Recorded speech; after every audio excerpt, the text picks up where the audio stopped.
beginning in 2017, there's been renewed interest in the whole subject of UFOs, although they have been renamed by the government UAPs. We got to figure out what is going on. I view it as a mystery. It's time to trust the witnesses. I don't know what they are. I know there's a lot more than us saying. So this is all coming out soon, I think. And we should be afraid. You know the old saying, I want to believe. That's me. UFOs, or unidentified flying objects, are objects in the sky that cannot be identified by the observer. UAP, unidentified aerial phenomena, is a more recent term that is used in a similar way to UFO. This term is considered more neutral and less associated with the extraterrestrial explanations.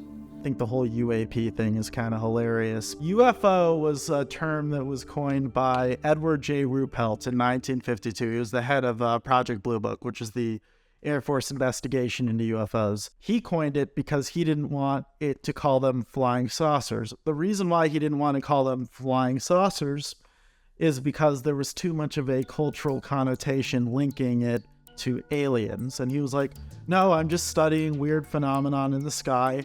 As a scientist, I'm not saying they're aliens.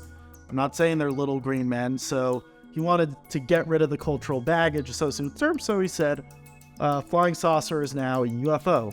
From flying saucer, you get, this idea of a structured metal craft, a flying saucer, to UFO, unidentified flying object, very vague. Doesn't have any of that connotation attached to it. Which, I can understand why he did that. He was actually just trying to change the conversation around the subject. But nowadays, they're calling them UAP for the same reason, because they want to disentangle it from the idea of aliens. In my opinion, 10 years down the line, UAP will also become synonymous with aliens. And so it's kind of like, what's the point? Just call them UFOs. Gorgeous night, have another ship going over the top of the house right now.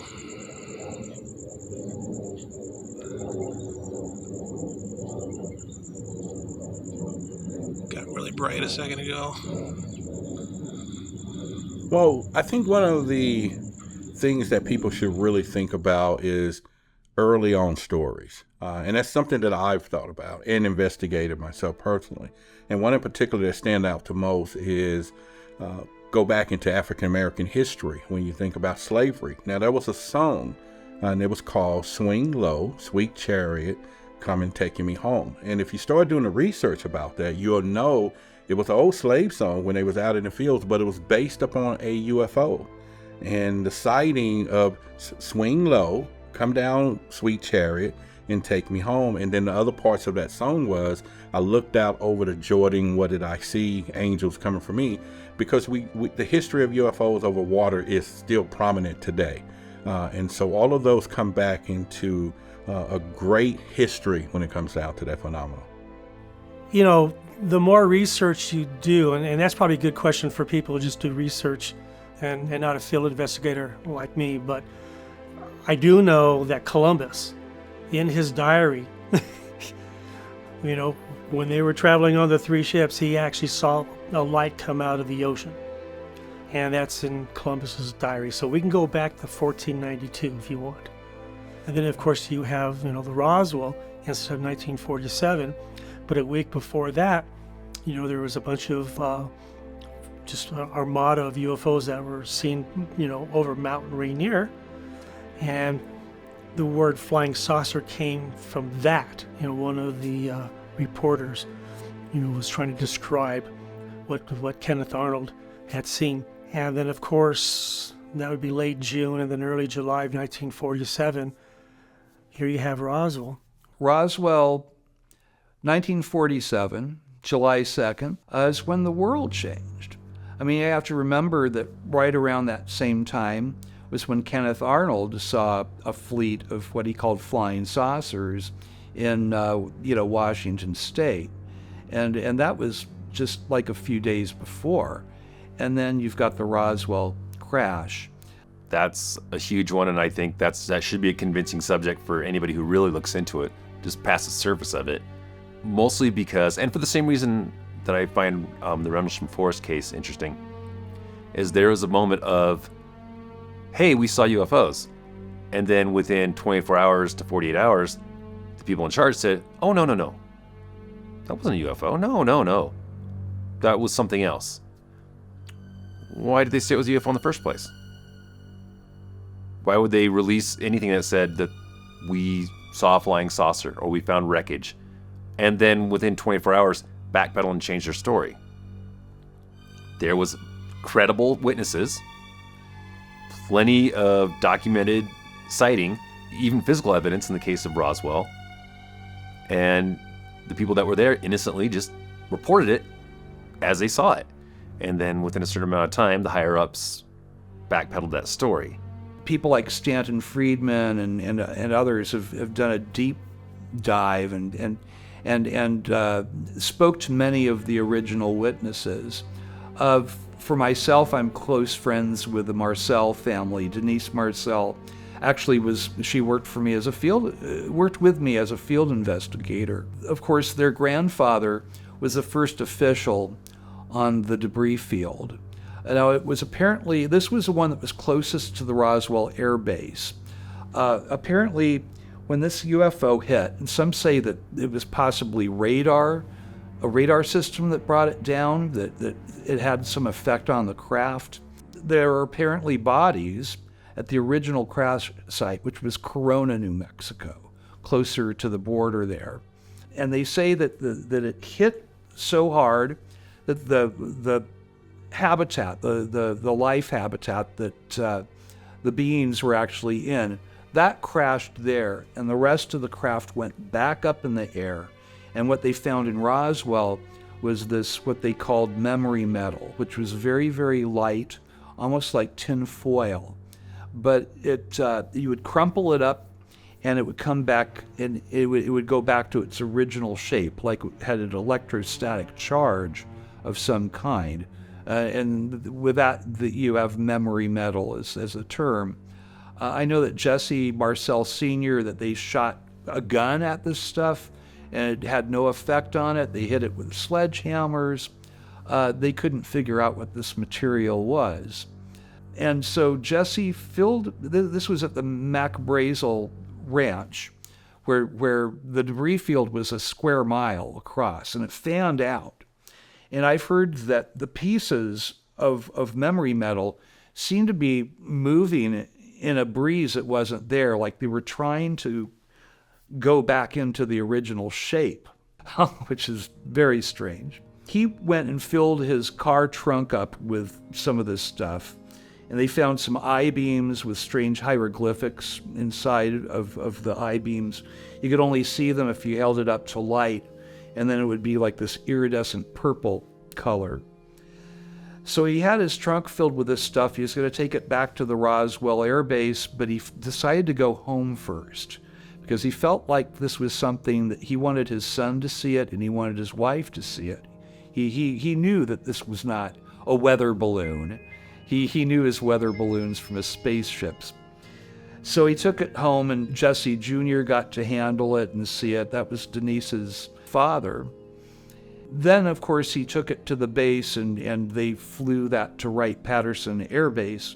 That's where they would fly, like when we acquired a Japanese Zero during World War II. That's where they flew that, so they could reverse engineer and see how the thing worked.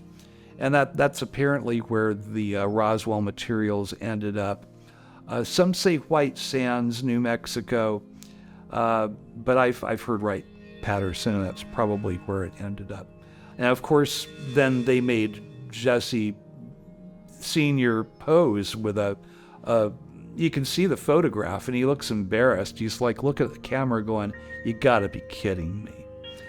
You gotta remember, this guy was a head of security for our only atomic air base. That was it. The Roswell Air Base is where they sent the Enola Gay from, which ended World War II. He was head of security. Man was highly, highly respected, but they expected him to say on record that he couldn't tell the difference between a simple weather balloon and a spaceship. They need to make that right someday. I know the Marcel family is hoping that someday that the government, the Pentagon, that they're going to come forward and say, you know what, we were trying to protect people from this, but this really happened, and Jesse Marcel was a hero, like Neil Armstrong. He should be in the history books. Instead, they made him look foolish. There's photographs and a lot of people that were involved years later, once they were out of the military and done with things, flat out said, no, but that second report wasn't the right thing. I wasn't holding a weather balloon. That wasn't aluminum foil. That was something else.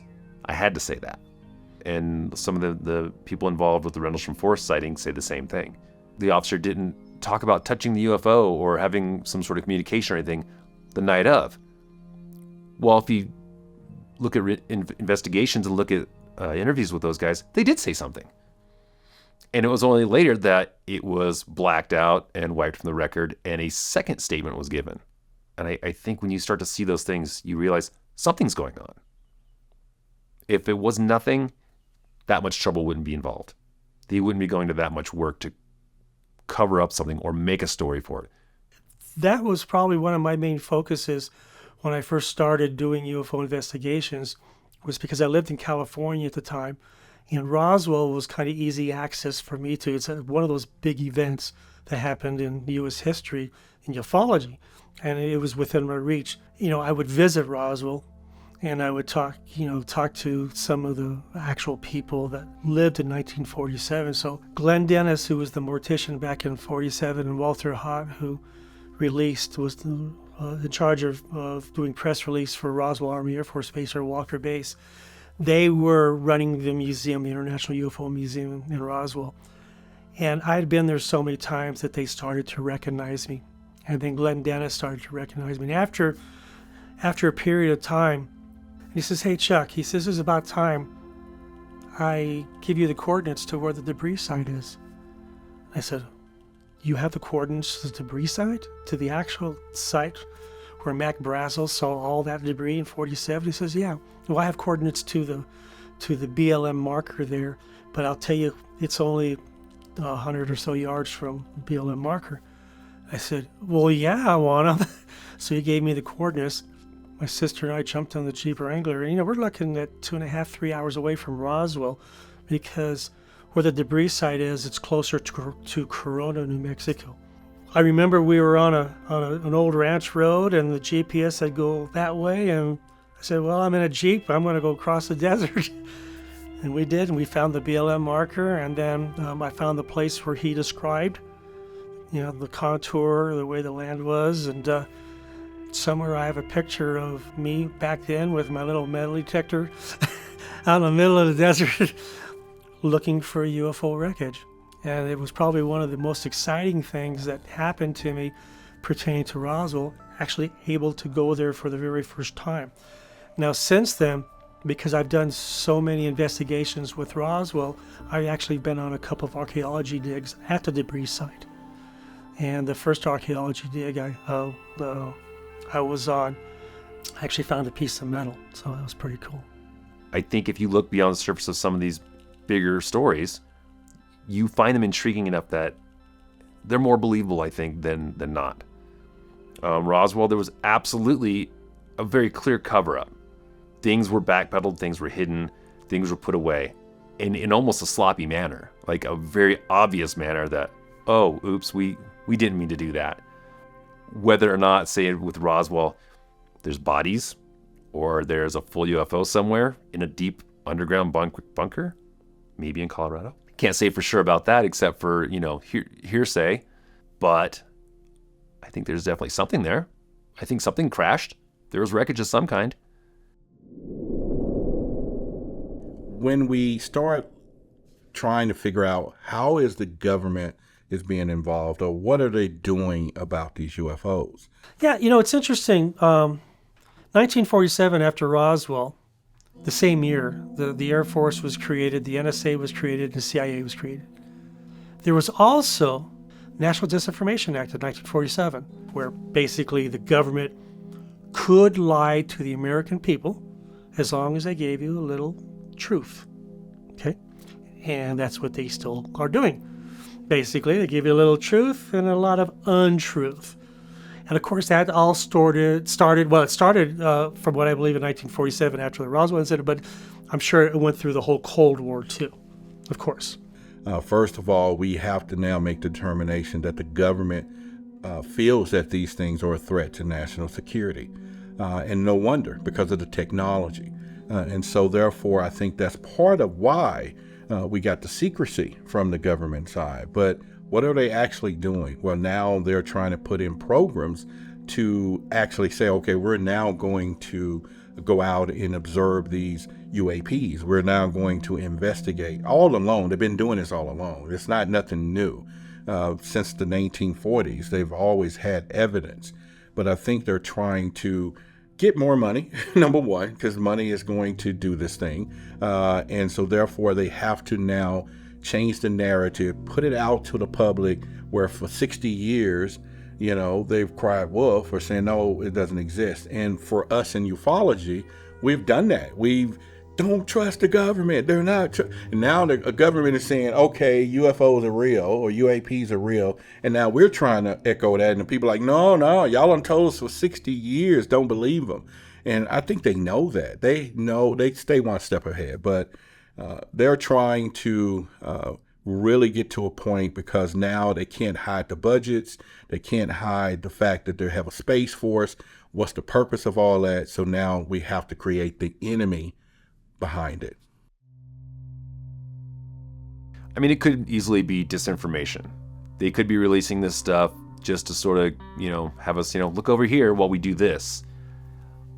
And certainly the government and the military have done that for years. There's been plenty of times where they've let the public think it was UFOs when, it turned out to be spy planes, turned out to be stealth fighters, turned out to be a stealth bomber, turned out to be test craft. Let's think about the purpose of the government when it comes down to information about what's happening or misinformation.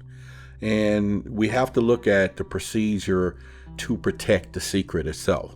In some cases, you're going to get them to disseminate a little bit of stuff, just to, get our thirst, just to get the public's thirst. But when it comes down to stories like Richard Doty, all of these things, they got to protect the secret. And how they're going to do that is misinformation. It's going to be their procedure, because at this point, the information is out there. Now, how do we null it down? How do we make this person feels that this is not the real stuff? And if you go back to history, they already tried it with Project Blue Book, so they know it works. They did it with the Roswell in New Mexico. Oh, now it's a weather balloon, and we accepted it, most of the community. So they know misinformation is the bedrock of this, and it just depends on whatever narrative they want to use. And they seem to use the same ones, and misinformation is a key ingredient to guard the secret. I personally feel like they're going in baby steps to actually letting us know what they know. It is the U.S. government. They're never going to tell us everything. I think that's a pipe dream. But I feel like this is baby steps to letting us in a little bit more. Yes, there's information that's being hidden from us, not only from our government, but from other investigators too. They find out stuff and they feel, stuff that I kind of know I'm reluctant to tell everything about, because it gets scare the hell out of you, and I don't want to do that. And a lot of the UFO evidence is actually anecdotal. People call me up. I got a couple of phone calls today from people who've seen things that they don't understand. They get out their cell phones and, they photograph it, and they'll send me the photos or the videos or whatever they have. There are between 8,000 and 10,000 such reports every year that are actually reported. I'm sure there are 5 times as many that aren't reported. So people see things in the sky all the time. Is California a hot spot? Well, it is a hot spot. We were in the Malibu area where, there's been a lot of sightings. And of course, I wanted to go down to the San Diego area where there's still a lot of sightings. And recently, the sightings off of the destroyers, off of the that was Navy carriers, Tic Tacs and stuff. So that's another place that's active. I actually contracted for microchip company, semiconductor company in San Diego. So for a couple of years on and off. And so I go down there and I talk to the people, and check out and see if there's any sightings and stuff. It's kind of fun.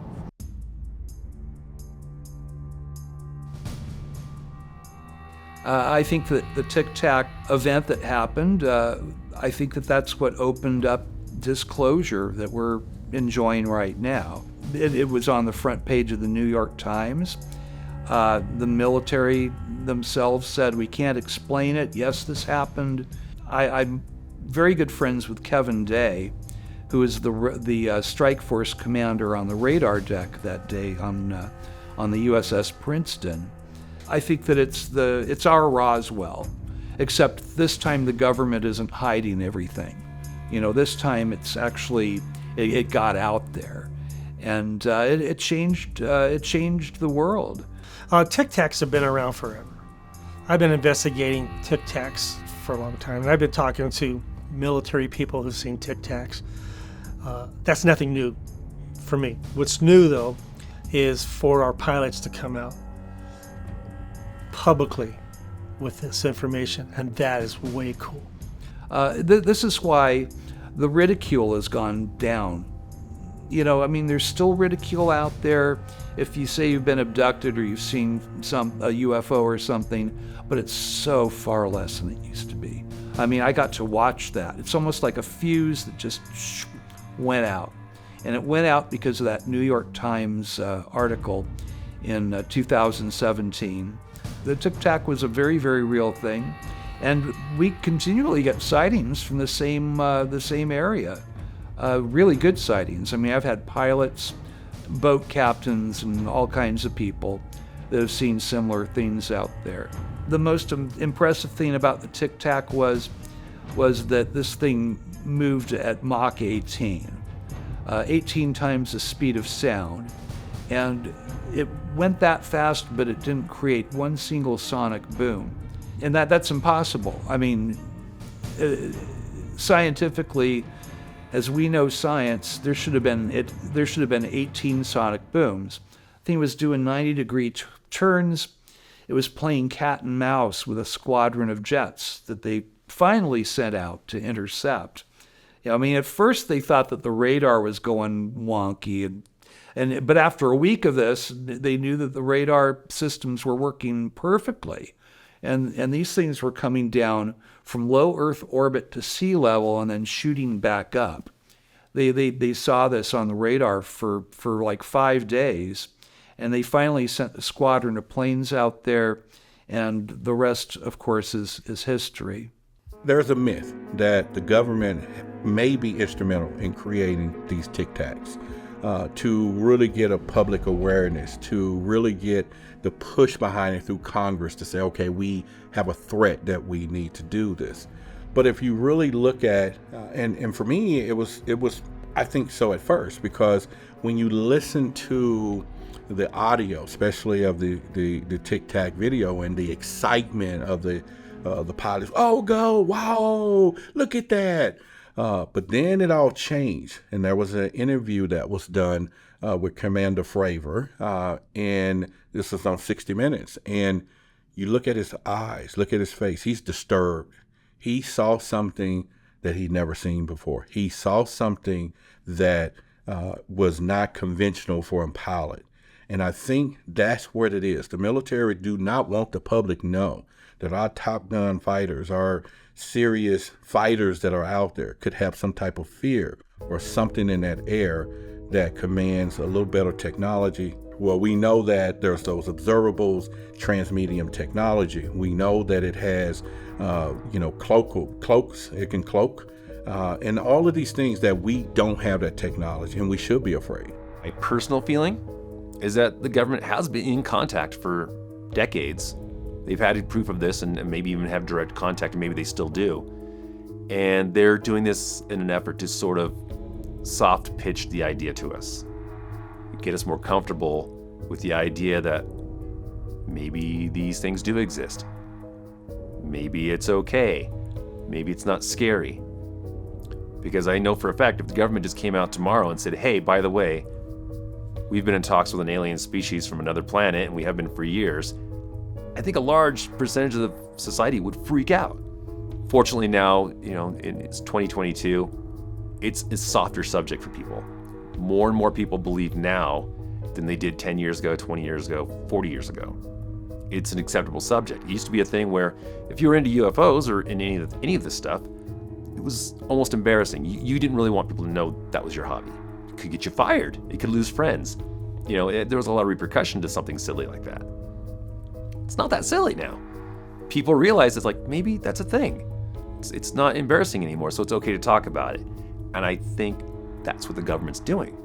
They're saying, well, you're okay with this now. Here's some footage that we just happened to find. And we don't know what it is, but here's this. I think they know what it is. What amazes me is that they show the same video for like the past 5 years going, oh, this is new information. Yeah, it's insane because you've got especially with our NASA, which never a straight answer. they show amazing technology out there with 4K and 8K and technology where everything's zoomed in and you can see things from miles and miles away, thousands of miles away. It's such clarity. But when it comes down to a UFO, you've got the worst camera fisheye lens view you'll have on there, all kind of speckled colors. And you're like, oh, what is that? They do that with like a Tic Tac. So they'll show you something from a black and white or infrared camera, yet they have views from all around the world for years now of high def visions of all these different ships that have been out there for a long time. Why don't they show us? They don't want us to know about that. They're keeping that technology to themselves. First of all, NASA has been taking billions of dollars every single year, to actually use it toward technology to look for ETs. Which they've already had contact with ETs since the 60s. Are we really gaining any technology from some of these encounters? Now, of course, we do know that the secret is the secret, so they won't really tell us. But one of the major things was anti-gravity. We all remember that was the biggest thing because we know these spacecraft did not use propulsion that our system used. So anti-gravity has always been out there. It has always been one of their main test subjects. And it goes all the way back to World War II when Hitler and the rest of them was using or had been known to start that program. And when one of them, and the Germans came over to NASA. So that was probably one of the biggest things. And since then, anything after that has been like, now, okay, our technology has changed. We got planes flying faster, supersonic speeds. We have different type of weapons now. We have nuclear capabilities. But when it comes down to transmedium, which is the biggest threat of it all, and this is when you have something that can come from space, air, and water, backwater, air, and space, and we have nothing that can do that. And this is the most alarming part of technology that persists when it comes down to national security. And this is what we're trying to figure out. How do they have something that can hit the water with the forces that it has, which will dismantle anything that crashes, go into the water, travel just as fast, come back out, and then go to space all at the same time? For us, we would have to go dock, we have to go get ready for a space rocket and all these things, and they can do it instantaneously. Well, I think there's a couple reasons. There's a couple theories. One is that they're checking up on our technology, keeping tabs on our development and our evolution, so to speak. Seeing what we are, where we're at, what we can and can't do. There's that theory. The other theory is that they know where we're at and they don't like it. That we're a dangerous species with very dangerous weapons, and they want to keep tabs on us for that reason. Other people think that it's malevolent, that they're checking because they want to take over or invade or whatever. There's a few different reasons that could be. Personally, I think they're just checking us out. Just like when you go to the zoo and you go see the animals, or you go to the park and you see a duck. Well, you want to give the duck some bread or come over and see what that duck's doing. Or if there's a dog in the neighborhood, maybe you want to pet that dog, but you want to make sure the dog's not going to bite you. You still investigate the dog. You still go over there and have a look at it, see what thing. Has he got a collar on? What's he doing? I tend to think that's more like what they're doing. That they're just keeping tabs. They're checking on us. So when you think about the military side of things. I've investigated stories. In fact, I had a conversation with Bob Salas, and he is the Minuteman that was the captain over the Maelstrom Air Force Base, where the aliens actually came in and turned off our nuclear weapons. He was in the silo at the time. And of course, for him and anybody else, it was a serious situation. And you think about something disarming our missiles. But let's think about this for a minute. Were they really trying to send a message? Starting launch sequences or shutting down electronics and things like that, I don't know that that is necessarily being done on purpose. I feel like that's probably more likely interference, something not jiving with their technology and with ours. Or maybe it is. Maybe they're just seeing, hey, can we do this? Let's see if we can mess with their stuff. Or maybe they're saying, hey, we can mess with your stuff. Here's how we're going to do it. Don't mess with us. Don't bother us. This is your most fierce arsenal, and we can just turn it off. And so what about these nuclear weapons? Now, but it does take a different turn, though.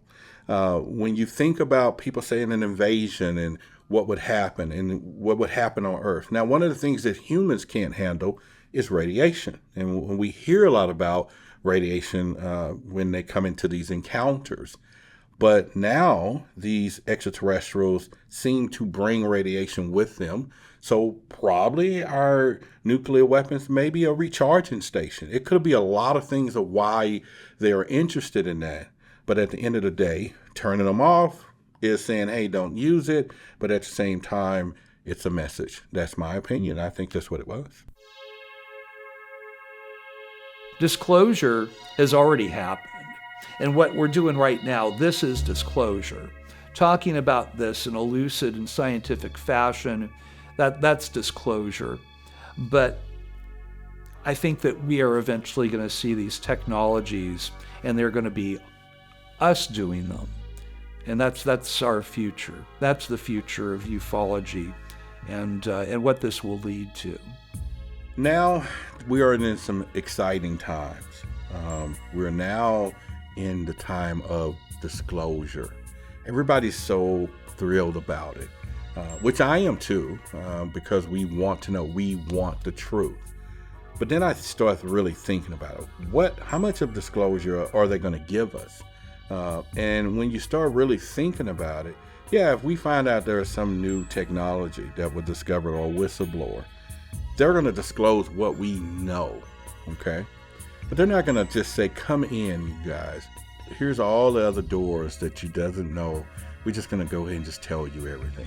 Probably never will happen. Now, are we further along than we were? Or do we want to just get the facts that, all right, this thing is real? Because it's about redemption. It's about people who've been ridiculed over the years, people who lost their careers, saying that this UFO thing was just crazy. But now when you got disclosure and now they're saying, okay, you know what, we want to admit there was a problem. There are some things happening. And so I think that alone will be enough, but it's not going to really happen until we get that extraterrestrial who pops up in front of one of these White Houses or somebody and comes out and raises his hand and say, hi, everybody, I'm such and such from such and such place. Yes, I'm real. And that's going to be the disclosure everybody's really looking for. You know, Brazil was pretty open with UFOs. I know Spain was. UK, not so much, especially with Rendlesham Forest. The Rendlesham Forest incident, also known as Britain's Roswell, occurred in December 1980 at a military base in Suffolk, England. According to multiple witnesses, including military personnel, a UFO landed in the nearby forest, and strange lights and other phenomena were observed. It's an area called Rendlesham Forest, which is a wooded area between two military bases. At the time, both bases were being run by the U.S. military, and they had a night where there were some anomalous lights in the woods. Two of the officers went out to investigate, guards, and they reported seeing these strange lights moving around in different ways, and they went further in the woods to see, well, what was it? Was it somebody with a flashlight? Because nobody should have been out there. And they came across a cleared area, and actually found a craft on the ground. Described it as a triangular-shaped craft on a tripod, like 3 landing gear. And they went through the whole thing, described it, the sound it made, the warmth coming from it. They made very detailed description of what the surface looked like. There was writing on it. One of the two actually approached it and touched it. They reported this whole thing back that night. One of the officers with more men went out the next day to go have a look for themselves, found the cleared area, and didn't find any craft or anything like that on the ground, but they did see fresh damage on the trees where they'd been scraped and banged up, depressions on the ground. They took readings and found a slightly higher radioactive readings in the area where the landing was supposed to be, as opposed to the surrounding area. They found what looked like where something had landed and made a mark on the ground. And then this, over the course of several days, the same guys went out again because they had another report of anomalous lights, just like the first night. And that same officer went out with a group of guys and went out looking for it, saw the same lights, tried to chase them down, saw these lights doing weird maneuvers in the sky, different colors, things like that. And the officer in question actually even had an audio recorder. Apparently it was his habit to keep a tape recorder with him to keep notes. And so he kept that running the entire time. And a while back, that was actually released to the public. You can go out on the internet, you can find it and listen to it. And you can hear him and the other men describing what they're seeing, the lights and the movement.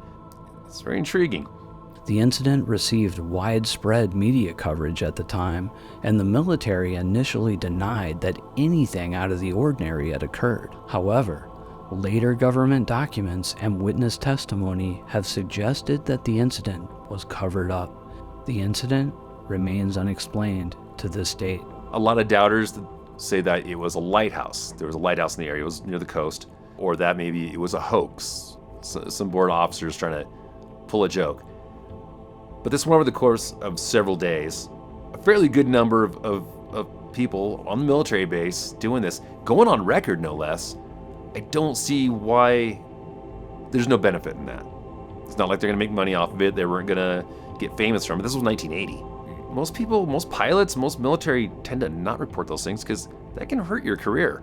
At the very least, it makes you look like a fool. At best, it gets you in trouble. I tend to believe that this was a real thing. Another unknown case because there was no actual photographs, no other witnesses outside of these guys, although I believe there was probably 6 to 8 separate witnesses, but no proper physical evidence. So nobody can say for sure what did or didn't happen, but it was a genuine unknown. The lighthouse theory is fine, except that later on at a point, the lighthouse keeper was interviewed, and he stated that the lighthouse doesn't shine in that direction. Because why would the lighthouse shine inland, towards the forest? And lighthouse light's only going to move one direction. It's not going to jump around. It's not going to change colors. A lot of the explanations of what it probably really was don't make enough sense to me. The Rendlesham Forest, that's my favorite historical famous case. When it gets down to international stories, there's a lot of evidence out there. But one I think people should really look into, it's a place, a volcano that's in Mexico right now. And the Mexican government have taken the time to actually put live stream cameras on this mountain 24 hours a day.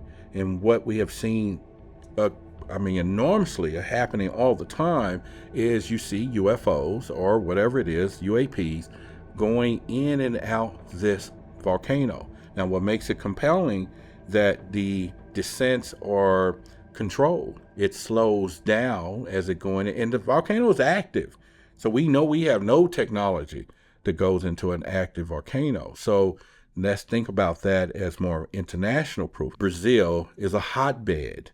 In fact, they have already announced their first National UFO Day, and had Lou Elizondo there, and in which I'm going, wait a minute, how did they get there before us? It's us. It's here in the U.S. We're not the ones that are making a problem. I think media.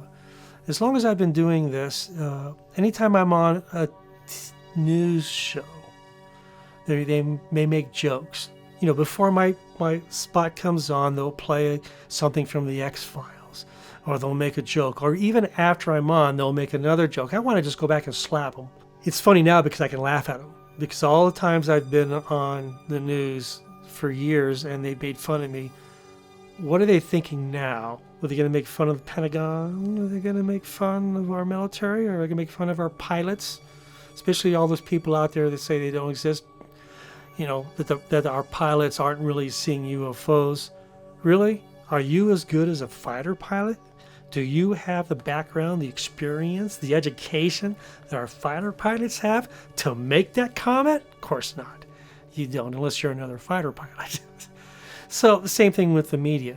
They have no background, they have no experience in this, yet they're the first to make fun of it. And they still do.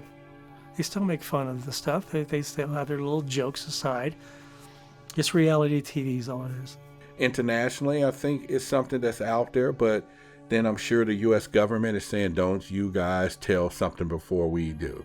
And so when you think about Brazil, those stories has always encompassed our military intervening. So obviously, we're probably got our hands throughout the world when it comes down to other international incidents.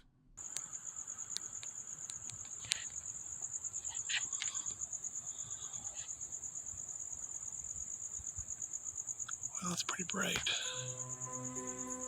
There have been a number of recent UFO sightings reported around the world. In December 2020, the U.S. Navy confirmed that it had released 3 videos of unexplained aerial phenomena, UAPs, that were captured by Navy pilots in 2004 and 2015. The videos show objects moving in ways that appear to defy the laws of physics. Additionally, in late 2020, the U.S. Air Force's Advanced Aerospace Threat Identification Program, ATIP, released a report detailing a number of recent UFO sightings and encounters with UAPs. The report includes accounts from military pilots, radar operators, and other witnesses who described objects that are able to fly at high speeds, change direction quickly, and perform maneuvers that seem impossible for any known aircraft. Well, I mean, aside from the most current, the Tic Tac sightings, which I find fascinating, another one, it's not very current, but more modern day, would be the Phoenix Lights, which happened in the 90s. And that was a combination of things going on there. Throughout the evening when that occurred, there was tons of phone calls into the local authorities. People were seeing something flying over the city. And at the same time, then there's plenty of documented footage from people with private video cameras and from news stations of these crazy lights that were going on. Most of that kind of got explained away a little bit. It was another case where everybody said it was one thing, and the next day the military said, "Oh no, we were testing things. There were flares." Well, a lot of the footage that you see in the news, I think, are flares. I've seen the military flares. I've seen it myself, and they look like that. They look like flares moving around and burning out and drifting and behind the mountain. And that very easily explains what was being seen in the video. The problem with that is that the location where the flares were being recorded is not the same location where everybody was calling in the reports of seeing something flying over the town. People were calling in reports of seeing a triangular-shaped craft with lights on it flying over the houses and flying across town. That doesn't necessarily match up with the lights that were being seen. And I don't know this for sure. My theory is that those are military flares, and the military put those out on purpose to distract from what they knew was flying across the town. But there were so many witnesses, so many credible witnesses, including local city officials, school teachers, police officers, who saw something flying over the town. Not just the lights, the flares, or whatever they might have been, but they saw a craft. It had to be 2 separate things happening on the same night. People saw something. They absolutely did, and it was not just flares. If you go on the internet, you can look up the Phoenix Lights and you'll see the video. I'm pretty sure those are flares. But that is not what people were seeing, I think. At least I think that's what it is. The Phoenix Lights were witnessed by thousands of people, including then Governor Fife Symington III. At the time, Symington made a public statement that the lights were flares dropped by the military during a training exercise.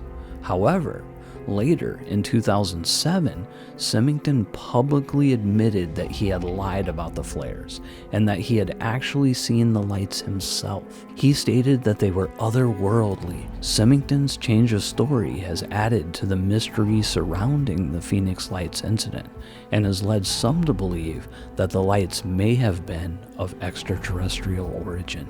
There is so much going on in this planet, especially now, since the Pentagon is now officially researching UFOs.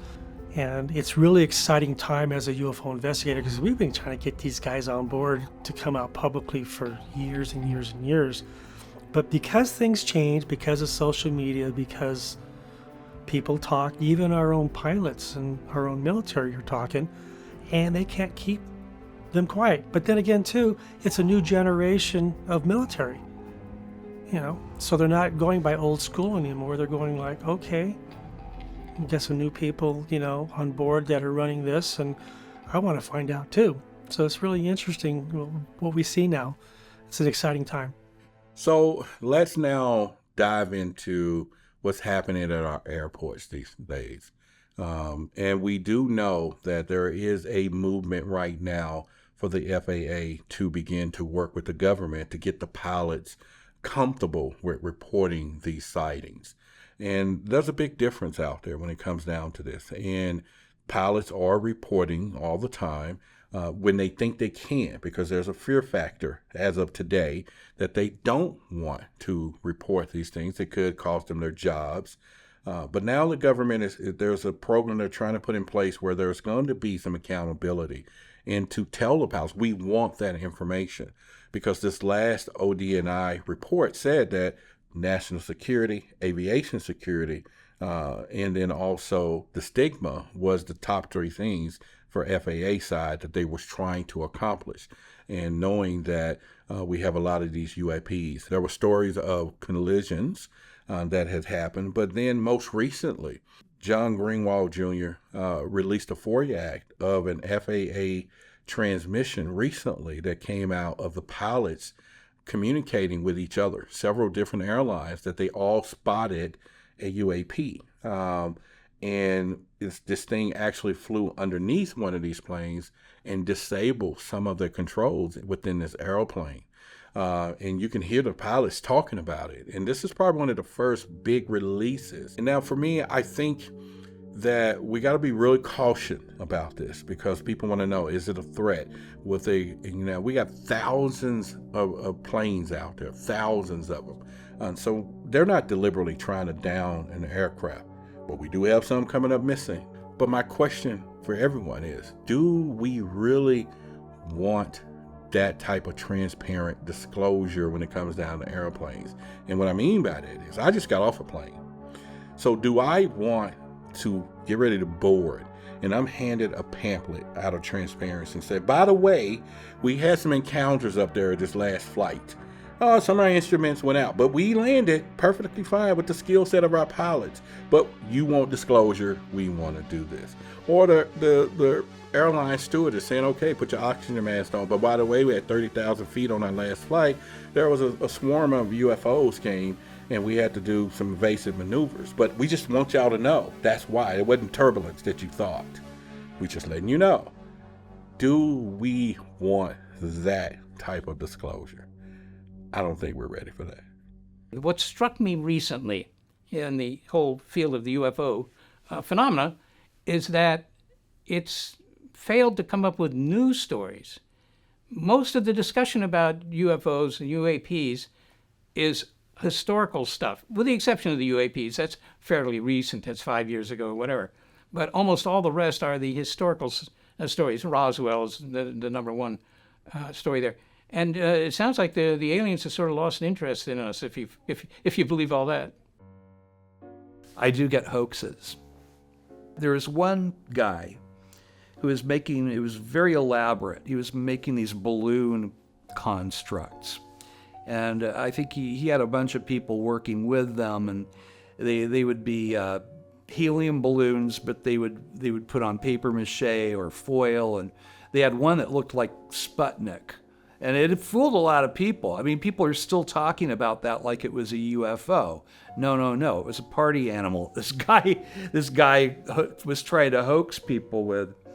And he would have people come out to the top of a mountain with telescopes and stuff. And he actually, I played spy. I went and I watched from the periphery how they were doing this.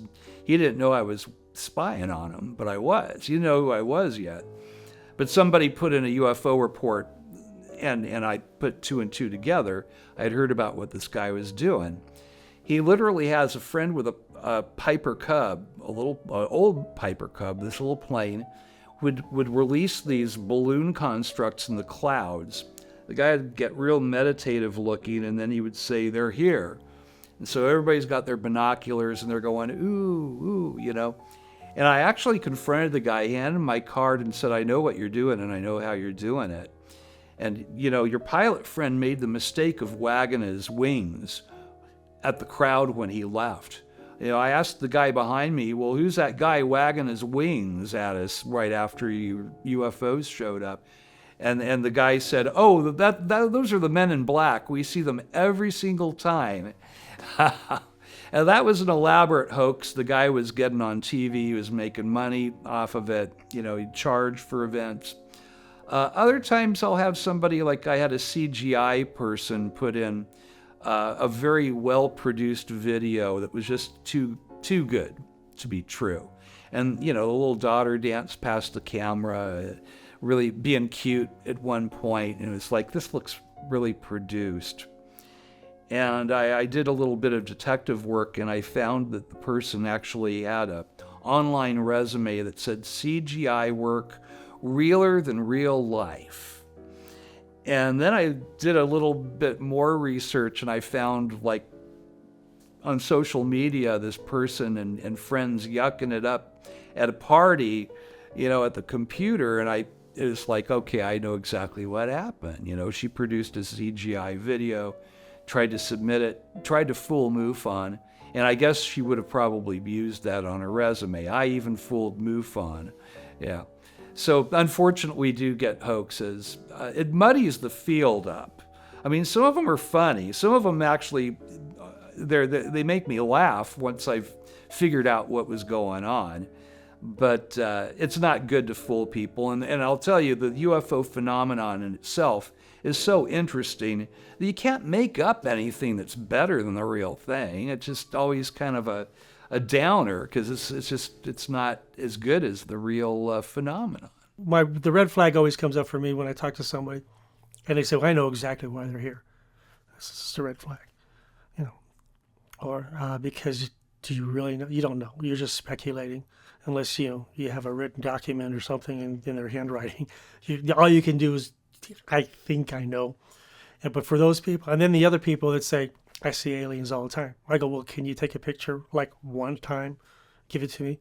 "Oh, they don't like their pictures taken," you know, and they're never around when I have my camera. And I'm like, "Okay, talk to you later." Well, I think being an investigator among friends, one of their thoughts probably is, "Roderick, what evidence, or is this really happening?" And when I give it some thought, and I try to remove myself from working on case files that I believe, I know we're not alone in this universe.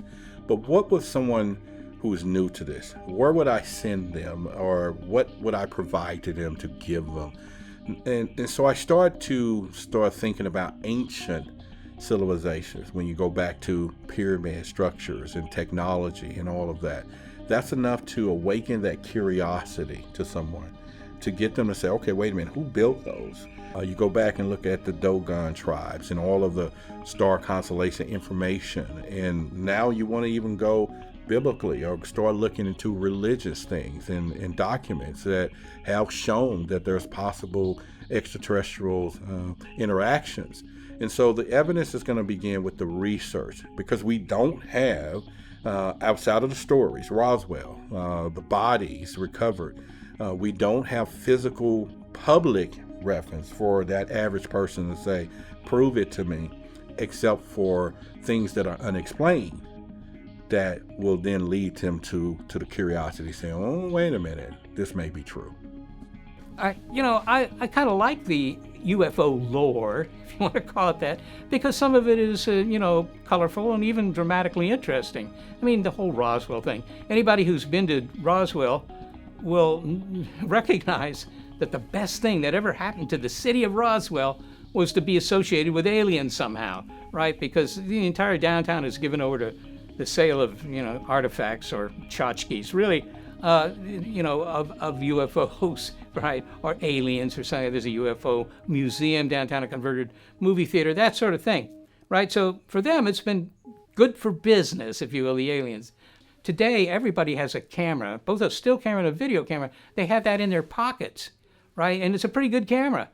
And yet, somehow, the aliens have still managed to avoid any really convincing footage. Now, there's a fellow at Harvard, Avi Loeb is his name, and he's a professor of astronomy at Harvard, and he has started a project to try and build equipment to get high-resolution photos of these UAPs and UFOs. I mean, you got to admire that. That's a good thing to do. I don't imagine they're going to find anything, but, that's just my personal opinion, and it may not be that way. But at least he's trying, and I think that that's important. The future is we'll be building them and flying them, I hope.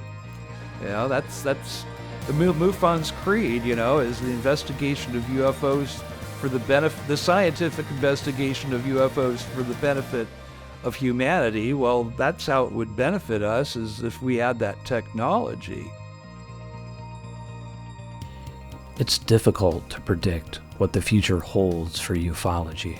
In recent years, there has been renewed interest in UFOs and UAPs as a result of various governments releasing previously classified information and reports on UAP sightings. It's possible that this renewed interest in UFOs could lead to more funding for research and investigation into the phenomenon. On the other hand, if the interest in UFOs and UAPs is not sustained, research and investigation into the phenomenon may decline. There are a lot of people that are interested in how the propulsion works, and things like zero-point energy are often spoken of. Some of Tesla's ideas and all that. I think that it's making us look at technology differently, and it's cut away some of the limitations that I think that we self-imposed on ourselves. It's just like Ben Rich from Lockheed Skunk Works said in one lecture he gave at UCLA, he said that we have the technology right now to take E.T. home. He said all the stuff you've seen on Star Trek and Star Wars, we can do, and even better, but it's all locked up in black programs and the public will never see it. It's unfunded programs. Just the idea and the technologies that we've witnessed through this phenomenon have led us already to design stuff of our own, and maybe we'll see some things like anti-gravity soon. I think we have it, but it's not, I think it's hard to do. I think it's probably expensive to do, and it's going to open up Pandora's box again. You're going to have to explain where they got it. And as soon as, people start going up into outer space, they're going to start seeing things that they probably aren't supposed to see. So this is all coming out soon, I think.